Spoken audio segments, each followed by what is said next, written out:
ఈరోజు ఎన్నో lesson? 7th lesson. ఎవరైనా ఆరుకంట వాక్యాలు నేర్చుకున్నారా? కనీసం చెయ్యండి అని చెప్పకుండా ఆరుకంట వాక్యాలు ఎవరికైనా వచ్చా యథార్థంగా? థ్యాంక్ గాడ్ అని నేర్చుకోండి. దేవుని వాక్యం మనల్ని ఏం చేస్తుంది? దేవుని వాక్యం మనల్ని బ్రతికిస్తుంది. అర్థమైందా? సరే, దేవుని వాక్యం మనల్ని ఏం చేస్తుంది? బ్రతికిస్తుంది. సరే, ఈరోజు మన లెసన్ పేరు ఏం పేరు? లెసన్ ప్రజల విగ్రహారాధన. ప్రజల విగ్రహారాధన. అయితే ఇశ్రాయేల్ ప్రజలు మేఘం క్రింద వాళ్ళు ప్రయాణం చేసుకుంటూ వస్తున్నారు కదా. ఏ దేశం నుండి ఏ దేశానికి ప్రయాణం చేస్తున్నారు? ఐగుప్తు దేశం నుండి కానాను దేశం. ఐగుప్తు నుండి కానాను దేశానికి. వారిని ఐగుప్తు నుండి కానాను దేశాన్ని నడిపించడానికి దేవుడు ఎవరిని ఎన్నుకున్నాడు? మోసెస్.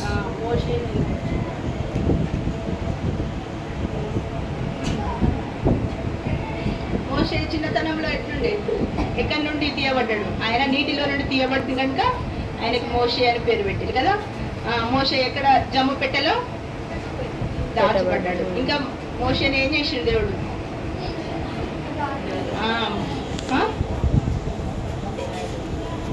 ఎక్కడున్నాడు? ఐగుప్తు రాజు ఫరో వల్ల ఇంట్లో పెరుగుతూ వచ్చిండు. అక్కడి నుండి ఏం చేసిండు? ఏడికి వచ్చిండు? అరణ్యానికి వచ్చిండు. అరణ్యంలో ఏం చేసిండు దేవుడు మోషతోటి? ఎట్లా ఏ ఉద్దేశంగా వచ్చిండు? ఇశ్రాయేల్ ప్రజలు వాళ్ళిద్దరు అక్కడ ఏమైతుందాడా? ఐగుప్తుడును హెబ్రీయుడు కొట్లాడుకుంటాడు. ఏం చేసిండు?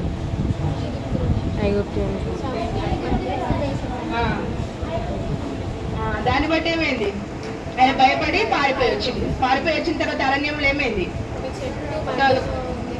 ఒక ఆయన గొర్రెల మంద మేపుతుంటే ఒక పొదలో నుండి దేవుడు మోషేతో మాట్లాడిండు కదా.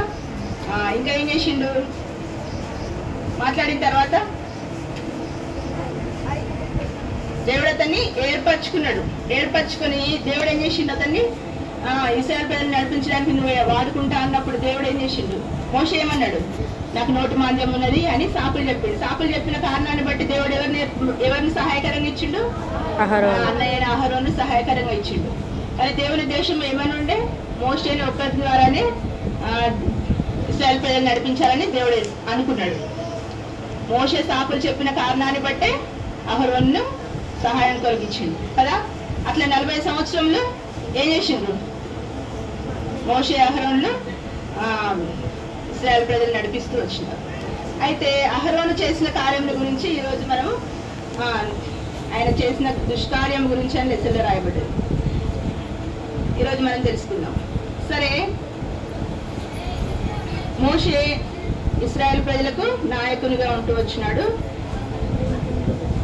ఆయన క్రింద యవనస్తుడైన ఎవరున్నారు? యెహోషువ కాలం.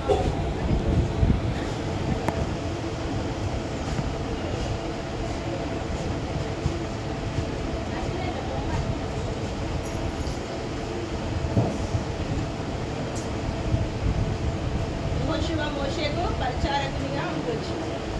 అయితే దేవుడైన యెహోవా కంటత వాక్యం ఒకసారి చదువుకుందాం. నిర్గమకాండము 20వ అధ్యాయం 3వ వచనం.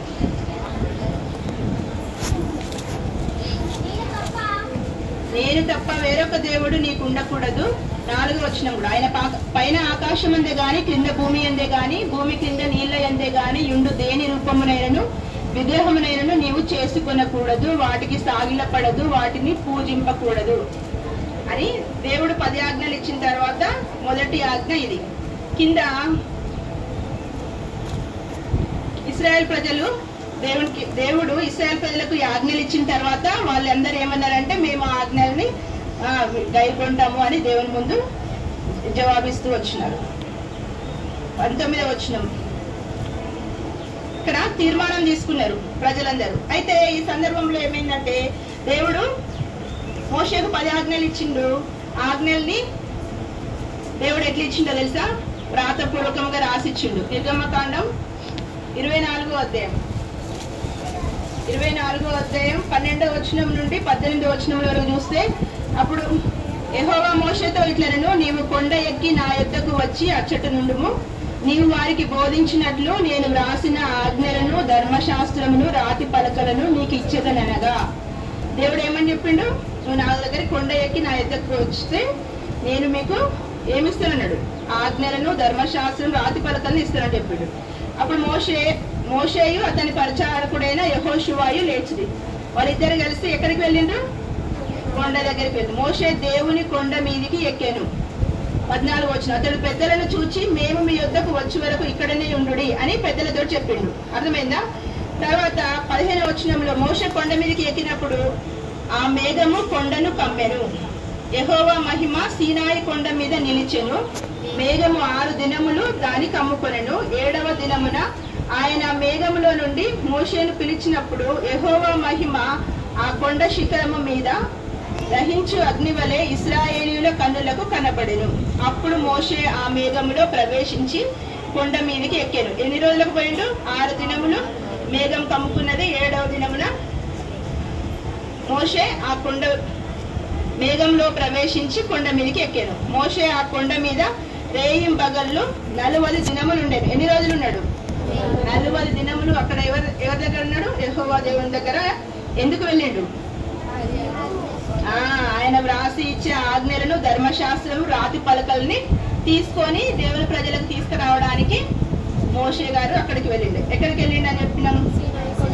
సీనాయి కొండ మీద. అక్కడ ఏం కమ్ముకున్నది? దేవుని మేఘం. మేఘము ఆయన మహిమ కమ్ముకున్నది. తర్వాత అక్కడ ఎట్లా 17వ వచనంలో యెహోవా మహిమ ఆ కొండ శిఖరము మీద ఎట్లున్నదంట? దహించు అగ్ని వలె ఇశ్రాయేలీయుల కన్నులకు కనబడినట్టు. చూసిండా? ఇశ్రాయేల్ కన్నులకు దేవుని మహిమ కనిపించింది. తర్వాత నిర్గమకాండ 31వ అధ్యాయం 18వ వచనం. మరియు ఆయన సీనాయి కొండ మీద మోషేతో మాట్లాడుట చాలించిన తర్వాత ఆయన తన శాసనములు గల 2 పలకలను, అనగా దేవుని వ్రేలితో వ్రాయబడిన రాతి పలకలను అతనికి ఇచ్చెను. ఎంతమంది దగ్గర బైబుల్స్ ఉన్నాయి? అంటే బైబుల్స్ చూస్తున్నారా? సరే, ఇక్కడ దేవుని వాక్యంలో చాలా క్లియర్ గా రాయబడ్డది కదా. 18 వచ్చి దేవుని వ్రేలితో వ్రాయబడిన రాతి పలకలు. ఎవరు రాసిచ్చినట్ట? దేవుని వ్రేలితో వ్రాయబడింది. అట్లాంటి రాతి పలకల్ని ఎవరికి ఇస్తున్నాడు దేవుడు? మోషేకి ఇస్తున్నాడు. మోషే ఎందుకు ఇస్తున్నాడు కదా? దేవుని ప్రజలకు బోధించడానికి. దేవుని ప్రజలకు బోధించడానికి ధర్మశాస్త్రమును, ఆజ్ఞలు గల పలకలను, రాతి పలకలను దేవుడు ఎవరికి ఇచ్చిండు? మోషేకి ఇచ్చిండు. సరే, అట్లా ఆ పని కొరకు మోషే ఎక్కడికి వెళ్ళిండు? సీనాయి కొండ మీదకి దేవుని దగ్గరికి వెళ్ళిండు. అప్పుడు ఆ పరిస్థితిలో ఏమైందంటే మోషే దేవుని దగ్గరికి వెళ్ళిండు. 40 దినాలు అక్కడ గడుపుతున్నాడు. ఇప్పుడు కొండల కింద ఎవరు ఉన్నారు? అహరోను ఉన్నాడు, ఇశ్రాయేల్ ప్రజలు ఉన్నారు. అప్పుడు వాళ్ళకి చాలా వారములు గడిచిపోయినాయి. అప్పుడు వీళ్ళు ఏమనుకున్నారంటే, మమ్మల్ని నడిపించిన నాయకుడు, ఐగుప్తు దేశం నుండి మమ్మల్ని నడిపించిన నాయకుడు ఎవరు? మోషే. ఎక్కడికి పోయిండో మాకు తెలియదు. కాబట్టి నువ్వు ఏం చేయాలంటే మాకు ముందుగా నడవడానికి ఒక దేవతను సిద్ధపరచమని అహరోనుతో చెప్పిండ్రు. చూసిండా? 32వ అధ్యాయం. 32వ అధ్యాయము 1వ వచనం. మోషే కొండ దిగకుండా తడువు చేయుట ప్రజలు చూచినప్పుడు ఆ ప్రజలు అహరోను వద్దకు కూడి వచ్చి, లెమ్ము, మా ముందర నడుచుటకు ఒక దేవతను మా కొరకు చేయుము. ఐగుప్తులో నుండి మమ్మల్ని రప్పించిన ఆ మోషే అనువాడు ఏమాయనో మాకు తెలియదని అతనితో చెప్పిరి. వాళ్ళు చెప్పిండ్రు. చెప్పగానే అప్పుడు వెంటనే చూసినా 2వ వచనంలో ఏముంది? అందుకు అహరోను, మీ భార్యలకు, మీ కుమారులకు, మీ కుమార్తెలకు చెవులనున్న బంగారు పోగులను తీసి నా యొద్దకు తెండని వారితో చెప్పగా. ఏమైనా లేట్ చేసిండా?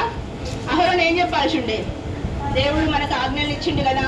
ఎక్కడ ఇచ్చిండు? ఇదంతా 32వ అధ్యాయం కదా. 20వ అధ్యాయంలో 10 ఆజ్ఞల్ని దేవుడు ఇశ్రాయేల్ ప్రజలకు ఇచ్చిండు కదా. మనం ఇందాక చదివినాం కదా 20వ అధ్యాయంలో. మరి ఇప్పుడు వీళ్ళు ఎక్కడికి వచ్చిర్రు? 32వ అధ్యాయంకి వచ్చిర్రు. 24వ అధ్యాయంలో ఏమైంది? మోషేను కొండ మీదకి ఆ రాతి పలకల్ని ఇవ్వడానికి దేవుడు పిలిచిండు. ఇప్పుడు 32వ అధ్యాయంలో ఇవి ప్రజలు ఈ విధంగా అన్నప్పుడు అహరోను ఏం చెప్పాల్సి ఉండే? దేవుడు మనకు 10 ఆజ్ఞలు ఇచ్చిండు కదా. ఆజ్ఞల్లో మొదటి ఆజ్ఞ ఏంటిది? నేను తప్ప వేరొక దేవుడు మీకు ఉండకూడదు. పైన ఆకాశం ఉంది కానీ, క్రింద భూమి అందు కానీ, భూమి క్రింద ఉన్న నీళ్ళ యందు కానీ ఏ రూపం నేను చేసుకోనకూడదు, పూజింపకూడదు. వాటిని అట్లాంటి చేయొద్దంటే అప్పుడు అహరోను వాళ్ళని హెచ్చరించాల్సి ఉండే కదా. అట్లా చెయ్యకుండా వెంటనే 2వ వచనంలో ఏమన్నాడు, మీ భార్యలకు మీ కుమారులకు కుమార్తెలకు అందరికి చెవులున్న పోగులన్నీ తీసుకొచ్చి ఏం చేయమన్నాడు, నాకు తీసుకొచ్చి ఇవ్వండి అని చెప్పిండు. చూసిండా, అహరోను చేయాల్సిన పని చేసిండు, అక్కడ చేయలేదు. చేయకుండా ఏం చేసిండు, దేవుని ప్రజల్ని ఆయన గద్దించాల్సి ఉండే. ఆయన మన పని అట్లా మనం చెయ్యొద్దు, వేరే వాటిని మనము పూజించొద్దు అని ఎవరు, అహరోను ఆయనను ప్రజల్ని హెచ్చరించాల్సి ఉండే కదా. కానీ ఆయన ఆ విధంగా చేయలేదు. చేయకుండా ఏమని చెప్పిండు,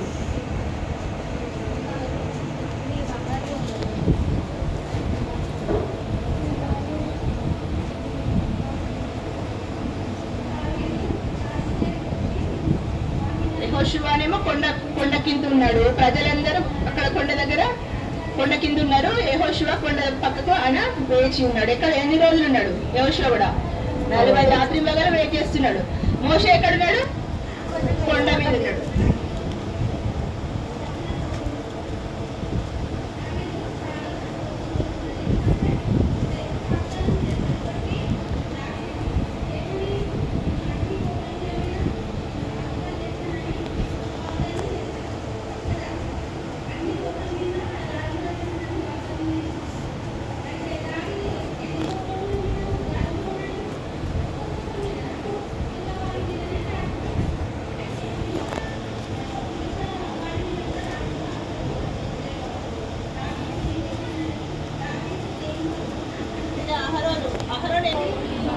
మీ భార్యలకు మీ కుమారులకు మీ కుమార్తెలకు ఉన్న చెవుల పోగులన్నీ నా దగ్గర తీసుకురమ్మన్నాడు.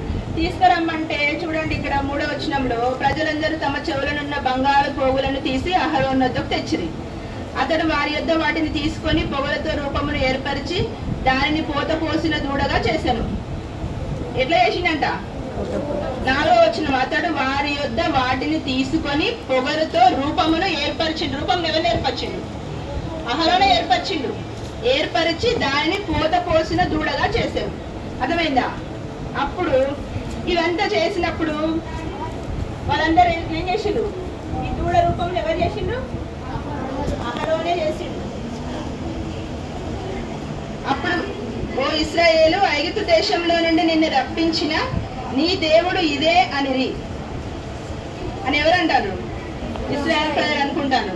ఎవరిని, ఆ దూడని పట్టుకొని వాళ్ళని వెలుపలికి రప్పించింది ఎవరు, యెహోవా దేవుడు. యెహోవా దేవుడు ఏం చేసిండు, వాళ్ళని బయటికి తీసుకురావడానికి ఫరో అక్కడున్న వాటి అందరి మధ్యలో ఏం చేసిండు, 10 తెగులను రప్పియలేదా? ఇంకేం చేసిండు, వాళ్ళు వస్తుంటే ఏమర్థం వచ్చింది, యోర్దాను నది వచ్చింది, ఎర్ర సముద్రం వచ్చింది, వాటిని దాటించిండు. ఇంకేం చేసిండు, మన్నాన్ని కురిపించిండు, వాళ్ళను బండ నుండి నీళ్ళని రప్పించిండు. ఇవన్నీ చేసిన కార్యాలను ఏం చేసిండ్రు, ఇశ్రాయేల్ ప్రజలు మర్చిపోయిండ్రు. మర్చిపోయి ఏం చేసిండ్రు, ఇశ్రాయేల్ వాళ్ళని రప్పించింది ఎవరంట, దేవుడు ఎంత బాధపడతాడు కదా. దేవుడు చూసి ఆ కార్యం చూసి దేవుడు చాలా బాధపడ్డాడు. అట్లా కాకుండా ఈ పనులు చేయడానికి ఎవరు వాళ్ళకు ప్రోత్సాహపరిచిండు, అహరోను. దానికి దేవుడైన యెహోవా చాలా బాధపడ్డాడు. చూసిండా కింది మాటలో, మరియు అహరోను రేపు యెహోవాకు పండుగ జరుగునని చాటింపగా, ఇంకా వాళ్ళకి ఏందంట, యెహోవాకు పండుగ జరుగుతుందంట. అక్కడ పెట్టుకున్నారు, ఏం పెట్టుకున్నారు వాళ్ళు, విగ్రహం పెట్టుకున్నారు. విగ్రహం పెట్టుకొని ఎవరికి పండుగ చేస్తారంట, మీరు అనుకుంటున్నారు. మరి ఇప్పుడు మీరందరూ ఇప్పుడు VBSకి వచ్చింది కదా, VBSలో మంచిగా చక్కగా బట్టలు వేసుకొని శుభ్రంగా మనం ఇంత దూరం వచ్చినాం. మనకు ఇవన్నీ ఎవరిచ్చిండ్రు, బట్టలు ఎవరిచ్చిండ్రు, దేవుడు. మన తల్లిదండ్రులకి దేవుడు ఉద్యోగం ఇచ్చడం ద్వారా మీరు మంచిగా ఇవన్నీ వేసుకున్నారు కదా. దేవుడు మనకి ఇచ్చిన వాటన్నిటి గురించి మనం కూడా ఏం చేయాలి, దేవుని కృతజ్ఞత కలిగి ఉండాలి. దేవుడు మనం ఈ స్థానంలో ఉన్నామంటే మనకు వెనుక ఎంత సదుపాయాలు దేవుడు మనకి ఇచ్చిండు, వీటన్నిటి మనం ఏం చేసుకోవాలి, జ్ఞాపకం చేసుకోవాలి. దేవుడు చేసిన మేళ్ళని మనం ఎప్పుడు మరచిపోవద్దు. అర్థమవుతుందా? ఇప్పుడు ఇశ్రాయేలు ప్రజలు ఏం చేసిండ్రు, మరి మరచిపోయి విగ్రహం చేసుకున్నారు. ఇంకా అంతేకాకుండా దేవుడు మనల్ని ప్రేమించి మనకు చాలా మేలు చేసిండు. అన్ని మేళ్ళ కంటే గొప్ప మేలు ఏంటిది, రక్షణ, మారు మనసు పొందడం. అర్థమవుతుందా? లోకంలో అనేకులకు రక్షణ, మారు మనసు అంటే తెలియదు. ఇక్కడ కూర్చున్న మనందరికీ రక్షణ అంటే ఏంటో తెలుసు. ఎవరు మన కొరకు మరణించిండు, యేసయ్య మన కొరకు ఈ లోకానికి వచ్చి సిలువలో మరణించిండు. మరణించి సమాధి చేయబడి లేఖనముల ప్రకారం 3వ దినంన తిరిగి లేచిండు. అది అంత మాత్రం కాకుండా సిలువలో ఏం జరిగింది? సిలువలో ఆయన రక్తం కాచిండు. ఆ రక్తం అంటే రక్తం అంతా కారిపోయింది. మనకు తెలుసు కదా సిలువలో ఏం జరిగిందో. మన తలంచిన చెడు తలపులను బట్టి ఆయన తలకు ముళ్ళ కిరీటం, మనం చేసిన చెడు పనులను బట్టి ఆయన కాళ్ళకు చేతులకు మేకులు కొట్టబడ్డాయి. మనం ఆలోచించిన మన హృదయంలో నుంచి పాప తలంపులను బట్టి ఆయన పక్కలో బల్లెపోటు. ఆ విధంగా శరీరం అంతా ఏమైంది? దున్నబడింది. మనకు అంతకు మీరు ఇప్పుడు పెద్ద చిన్నపిల్లలు, మేము చిన్నగా ఉన్నప్పుడు బావిలో పాతాల గరిగా ఉండేది. దానికి అన్ని కొంకులు ఉండేది. అన్ని ఏమైనా పడితే తీయడానికి. అర్థమైందా? అట్లాంటి కొంకులతోటి కొరడాన్ని తయారు చేసిందంట. 39 దెబ్బలు, ఒకటి తక్కువ 40 దెబ్బలు వేసేయ కొరడా దెబ్బలతో మన కొరకు కొట్టించుకున్నాడు. అంటే ఆయన శరీరం అంతా ఏమైంది? మొత్తం కైమలాగా మొత్తం బాడీ అంతా రక్తం స్రవిస్తూ వచ్చింది. ఆయన శరీరం ఉన్న రక్తం అంతా దానిలో కార్చబడి అట్టి కార్యం దేవుడు మన కొరకు చేసి ఏం చేసిండు? మనకు రక్షణ ప్రసాదించిండు. ఎవరైతే దేవా నేను పాపిని, నన్ను క్షమించు అని, దేవాని రక్తంతో నన్ను కడుగు పరిశుద్ధపరచు అని ఎవరైతే యేసయ్యని అడుగుతారో, హృదయంలో కన్నీటితో చేసిన ప్రతి పాపముల గురించి దేవుని దగ్గర ఎవరు ఒప్పుకుంటారో, యేసయ్య నా హృదయంలో వసించు, నన్ను నడిపించు అని ఎవరైతే దేవుని ఆశ్రయిస్తారో వారి హృదయంలో యేసయ్య వసిస్తాడు. వాళ్ళందరిని ఎక్కడికి నడిపించడానికి? పరలోక రాజ్యము. పరలోక రాజ్యము చాలా బహు సంతోషకరమైన, ఆనందకరమైన రాజ్యం. అర్థమవుతుందా? ఇంకా అంత మాత్రం కాకుండా ఈ లోకంలో మనల్ని కాపాడడానికి మనకు దూతలను ఏర్పరిచిండు. మత్తయి సువార్త 18వ అధ్యాయం 10వ వచనం ఎవరైనా చదువుతారా? మత్తయి సువార్త 18:10 ఈ చిన్నవారిలో ఒకరినైనా తృణీకరింపకుండా చూచుకొనుడి. వీరి దూతలు పరలోకమందున్న నా తండ్రి ముఖమును ఎల్లప్పుడూ పరలోకమందు చూచుచుందురని మీతో చెప్పుచున్నాను. ఏం చేస్తాడంట దేవుడు? ఒక్కొక్కరికి ఒక్కొక్క చిన్నవారికి ఒక్కొక్క దూతను ఏర్పరిచింది. మనం చేసే పనులన్నింటినీ మనకు అప్పగింపబడిన దూత ఎక్కడ తీసుకోబోతుంది? పరలోకమందున్న దేవుని దగ్గర తీసుకోబోతుంది. మేము మా పిల్లలకు చాలాసార్లు చెప్తుంటా ఏమని, మనకు తెలుసు కదా, మీరందరూ ఫస్ట్ ఎంత పుట్టి ఉంటారు? ఇంత చిన్నగా పుట్టింటారు కదా. ఇంత చిన్నగా పుట్టి తర్వాత ఏమైతుంది? గోర్లబడి కూర్చొని అంబాడి నడక నడిచింది లేచింది కూడా ఇంత పెద్దగా అవుతుంది కదా. పుట్టిన ప్రతి ఒక్కరికి ఒక గ్రంథం రాయబడుతుంది. తెలుసా మీకు ఆ విషయం? పుట్టిన అంటే మనందరికీ, ఇప్పుడు నాకు ఒక గ్రంథం, నీకు ఒక గ్రంథం, మనందరికీ ఒక గ్రంథం రాయబడుతుంది. మన గ్రంథంలో మనం చేసిన పనులన్నీ దేవుడు రాసి పెడతాడు. చిన్నప్పటి నుండి మనం ఈ లోకం విడిచిపెట్టేదాకా, లేకపోతే దేవుని దగ్గర పోయేదాకా. ఆ గ్రంథంలో ఏముంటాయి? మనం చేసిన క్రియలన్నీ రాయబడుతున్నాయి. కాబట్టి ఆ గ్రంథంలో రాయబడిన మన క్రియల్ని బట్టి దేవుడు మనకి ఏం చేస్తాడు? ప్రతిఫలం ఇస్తాడు. కాబట్టి మనకి ఎవరు నేర్పరిచిండు? దేవుడు దూతలను ఏర్పరిచిండు. చూసిందా? పరలోకమందున దూతల్ని దేవుడు మనకు పరిచారకులుగా మనకి ఏర్పరిచిండు. ఈ లోకంలో మనకు యెహోవా యందు భయభక్తులు గల వారి చుట్టూ ఆయన దూత కావాలి ఉంటే వారిని రక్షించును అని ఉన్నది వాక్యంలో. తెలుసా? మీరు దేవుని యందు భయం భక్తి కలిగి జీవిస్తే ఎవరుంటారు మీకు? దూత తోడుగా ఉంటది. అర్థమవుతుందా? కాబట్టి ఎప్పుడు ఏం చేయాలి? దేవునికి భయపడాలి. మనం ఎక్కడికి వెళ్ళినా ఏం చేయాలి? దేవునికి ప్రార్థన చేసుకోవాలి, దేవుని సహాయం కోరుకోవాలి. ప్రతి పని చేసే ముందు దేవుని ఏం చేయాలి? దేవుని సహాయం కోరుకోవాలి. చేసిన తర్వాత దేవునికి వందనాలు చెప్పాలి. అది ఏంటిదన్నట్టు? దేవునికి భయపడ్డాం. దేవునికి భయపడుతున్నాం కాబట్టి దేవుని అడుగుతున్నాం, దేవునికి కృతజ్ఞతలు చెల్లిస్తున్నాం. అట్లా భయపడే వాళ్ళకి ఏముందంట? దేవుని దూతుందంట. ఇప్పుడు 18:10 ఉంది కదా, వీరి దూతలు. ఎవరి దూతలు? దూతలు పరలోకమందున్న నా తండ్రి ముఖమును ఎల్లప్పుడూ పరలోకమందు చూచుందురని మీతో చెప్తున్నారు. అంత మాత్రం కాకుండా మనం ఈ లోకంలో జీవించడానికి దేవుడు మన హృదయంలో ఎవరైతే పాపములన్నీ యేసయ్య రక్తంలో కడుక్కుంటారో, యేసయ్య నా హృదయంలో వసించు, నన్ను నడిపించు అని ఎవరైతే దేవుని సన్నిధిలో ప్రార్థన చేసుకుంటారో వారికి పరిశుద్ధాత్మ దేవుని అనుగ్రహించిండు. దేవుడు పరిశుద్ధాత్మ దేవుడు మన హృదయంలో వసించి ఏం చేస్తాడు? మనల్ని నడిపిస్తాడు. చూసిందా దేవుడు మనల్ని ఎంత ప్రేమించిండో? కాబట్టి దేవుడు చేసిన మేళ్లను మనము ఎప్పుడూ మరచిపోవద్దు. ఇంకొక చిన్న వచనం, ప్రకటన గ్రంథము 21వ అధ్యాయం 27వ వచనం. బైబిల్ అందరు తీస్తుందా? అందరు ఇక్కడ ఎంతమంది? 6th 7th 8th 5 అంతే కదా? అందరు చదవచ్చిన వాళ్ళే కదా. మరి బైబిల్ ఎందుకు చదవట్లేదు? ప్రకటన గ్రంథము 21వ అధ్యాయం 27వ వచనం. గొర్రెపిల్ల యొక్క జీవ గ్రంథమందు రాయబడిన వారే దానిలో ప్రవేశించురు. ఎవరు ప్రవేశిస్తారంట? గొర్రెపిల్ల యొక్క జీవ గ్రంథమందు ఎవరి పేర్లు అయితే వ్రాయబడతాయో వాళ్ళే పరలోక రాజ్యంలో ప్రవేశిస్తారు. కాబట్టి మనం ఏం చేయాలి? యేసయ్య నా పేరు నీ జీవ గ్రంథంలో రాసుకో అని దేవుణ్ణి అడగాలి. ఎంతమంది ఇక్కడ అడిగినరు? ఇంకా ఎవరైనా అడగకపోతే ఈ దినమైనా అడగండి. యేసయ్య జీవ గ్రంథంలో మన పేరుంటేనే మనం పరలోక రాజ్యానికి వెళ్తాం. చూసిందా? కాబట్టి దేవుడు మనల్ని ప్రేమించి ఏం చేసిండు? మనకు మంచి తల్లిదండ్రులను ఇచ్చిండు. ఇంకా మనల్ని ప్రేమించి మన కొరకు తన ప్రాణం ఇచ్చిండు. ఎందుకు? మనల్ని పాపం నుండి విమోచించి మనకు రక్షణ అనుగ్రహించడానికి. ఇంకా దేవదూతల్ని మనకు కాపుదలగా ఉంచిండు. ఇంకా పరిశుద్ధాత్మ దేవుని మనలో నివసింపజేస్తున్నాడు. వీటన్నిటిని బట్టి దేవునికి ఏం చేయాలి? కృతజ్ఞతలు చెల్లించాలి. దేవుడు చేసిన మేలు ఎప్పుడు మర్చిపోవద్దు. వీళ్ళైతే ఏం చేశారు? మర్చిపోయి దూరం చేసారు. కాబట్టి వాళ్ళు తీసుకున్న తీర్మానాన్ని కూడా మర్చిపోయి ఏం చేసిండ్రు? మర్చిపోయినరు. ఏమని తీసుకున్నారు? మేము విగ్రహారాధన చెయ్యము, దేవుడు ఇచ్చిన 10 ఆజ్ఞలకు మేము లోబడతాము అనుకున్నారు, కానీ మర్చిపోయాను. అట్లనే విగ్రహం అంటే ఏంటిది? దేవునికంటే మనకి తెలిసి విగ్రహం అంటే ఒక రాయితోటి బొమ్మను చేస్తారు, ఒక శిల్పం, దానికి మొక్కుతారని. అవును కదా? ఇంకా అంతేకాకుండా దేవునికంటే మనం ఎక్కువ దేనిని ప్రేమించినా కూడా అది విగ్రహమే. మామూలుగా మనం వేటిని ప్రేమిస్తాం? ఎక్కువ బట్టల్ని ప్రేమిస్తారు, కొంతమంది డబ్బుని ప్రేమిస్తారు, ఇంకా కొంతమంది స్నేహితులను ఎక్కువ ప్రేమిస్తారు. ఇంకా తల్లిదండ్రులు. సరే, ఎవరైనా కూడా దేవుని కంటే ఎక్కువ దేవుని ప్రేమించినా అది అంటే ఏంటిది? విగ్రహము. సరేనా? కాబట్టి దేవుణ్ణే అధికంగా ప్రేమించాలి. దేవుని వాక్యాన్ని ప్రేమించాలి. దేవుని మందిరాన్ని ప్రేమించాలి. మందిరాన్ని ప్రేమించడం అంటే అంకుల్ వాళ్ళు అనౌన్స్మెంట్ చేస్తే నియామక కూడికలకి అటెండ్ కావడం. మమ్మీ డాడీ వాళ్ళు పెద్దోళ్ళు వాళ్ళు పోతారులే మందిరానికి, మనం ఏం చేద్దాం? ఇంటికాడ ఉండి సరే మొబైల్ చేసుకుంటే రకం కొంతమంది కాలక్షేపం చేస్తూ ఉంటారు. అయినా దేవుని మందిరాన్ని ప్రేమించడం అంటే దేవుని మందిరంలో కనపడడం. అర్థమైందా? కాబట్టి మందిరంలో ఎక్కువ మనం ప్రేమిస్తే మందిరంలో ఉన్న ఆశీర్వాదాలు మనకు దొరుకుతాయి. మీకు తెలుసా ఆ విషయం? కీర్తనలు 16వ అధ్యాయం ఉంటుంది ఒక మాట. కీర్తనలు 16వ అధ్యాయము.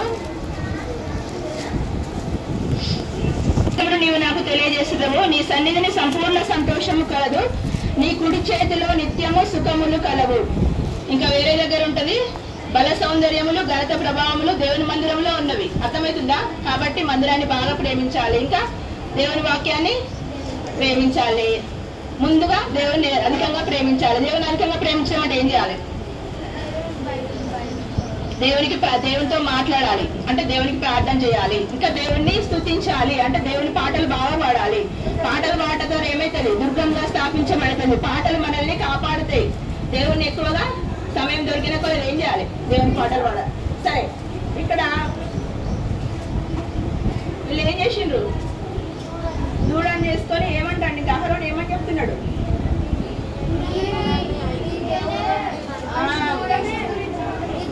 మనం బయటికి తీసుకొచ్చింది చూడాలి, ఈయనే దేవుడు అన్నట్టుగా చెప్తున్నాడు కదా.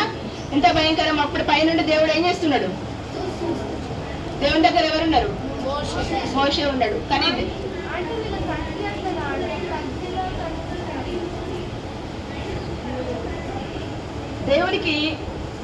దేవుడికి అంతటా అందరూ కనబడుతున్నారు కదా. దేవుడు అందరినీ అంతటా చూస్తున్నాడు. మోషతో దేవుడు మాట్లాడుతున్నాడు. ఇక్కడ కింద కొండ కింద జరిగే ఈ యొక్క విగ్రహారాధన కూడా దేవుడు చూస్తున్నాడు. ఆ విషయము ఎవరికి తెలుసు? దేవునికి మాత్రమే తెలుసు కదా. కాబట్టి దేవుడు చాలా బాధపడుతున్నాడు. అప్పుడు ఏమైందో తెలుసా? కింద చూడండి, 32వ అధ్యాయము 7వ వచనం. కాగా యెహోవా మోషేతో ఇట్లనెను, నీవు దిగి వెళ్ళుము, ఐగుప్తు దేశము నుండి నీవు రప్పించిన నీ ప్రజలు చెడిపోయిరి. నీవు వారికి నియమించిన త్రోవ నుండి త్వరగా తొలగిపోయి తమ కొరకు పోత పోసిన దూడను చేసుకొని దానికి సాగిలపడి బలి నర్పించి, ఓ ఇశ్రాయేలు, ఐగుప్తు దేశం నుండి నిన్ను రప్పించిన నీ దేవుడు ఇదే అని చెప్పుకొని రనెను అని ఎవరితో చెప్తాడు? మోషేతో చెప్తాడు. ఇట్లా జరుగుతుంది బాబు, అయ్యా మోషే నువ్వు కిందికి దిగిపో అని చెప్తాడు. దేవుడు ఎంత బాధపడతాడు కదా. బాధపడుకుంటూ ఆ విషయం చెప్పినప్పుడు ఇంకేమన్నాడు తెలుసా కింద? మరియు యెహోవా ఇట్లనెను, నేను ఈ ప్రజలను చూచి ఉన్నాను, ఇదిగో వారు లోబడనొల్లని ప్రజలు, కావున నీవు ఊరకుండుము, నా కోపము వారి మీద మండును, నేను వారిని కాల్చివేసి నిన్ను గొప్ప జనముగా చేసేదనని మోషేతో చెప్పగా. ఏమని చెప్పిండు? వాళ్ళు లోబడతలేరు కాబట్టి ఏం చేస్తాడంట? వాళ్ళని ఏం చేస్తాడంట? నా కోపం వారి మీద మండుతుంది, నేను వారిని కాల్చివేస్తాను, నిన్ను గొప్ప జనంగా చేస్తా అని చెప్పిండు. దానికి మోషే ఒప్పుకున్నాడా? ఒప్పుకోలే. మోషే ఏమన్నాడో చూసిండ్రా కింద 11వ వచనం. మోషే తన దేవుడైన యెహోవాను బతిమాలుకొని, యెహోవా, నీవు మహాశక్తి వలన బాహుబలం వలన ఐగుప్తు దేశంలో నుండి రప్పించిన నీ ప్రజల మీద నీ కోపము మండనేలా? ఆయన కొండలలో వారిని చంపునట్లును భూమి మీద నుండి వారిని నశింపజేయనట్లును కీడు కొరకే వారిని తీసుకొని పోయారని ఐగుప్తులు ఎలా చెప్పుకునేవాళ్ళు? ఇప్పుడు వాళ్ళు ఎక్కడి నుండి వచ్చిండ్రు? ఐగుప్తు దేశం నుండి బయటకు వచ్చారు కదా. ఇప్పుడు ఐగుప్తు దేశం నుండి బయటకు వచ్చిన వాళ్ళకి దేవాన్ని వాళ్ళని కాల్ చేస్తే ఐగుప్తులు ఏమనుకుంటారు? వాళ్ళని నశింపజేయడానికి దేవుడు ఇట్లా తీసుకొచ్చిందా ఏంది అని వాళ్ళందరూ అనుకుంటారు కదా. కాబట్టి ఏం చేయాలి? నీ కోపాగ్ని నుండి మల్లుకొని నీవు నీ ప్రజలకు ఈ కీడు చేయక దాని గురించి సంతాపపడుము అని మోషే దేవునికి ప్రార్థన చేసిండు. చూసిందా? మీరైతే ఏం చేస్తారు? మనమైతే ఏం చేస్తాం? అవును, వాళ్ళు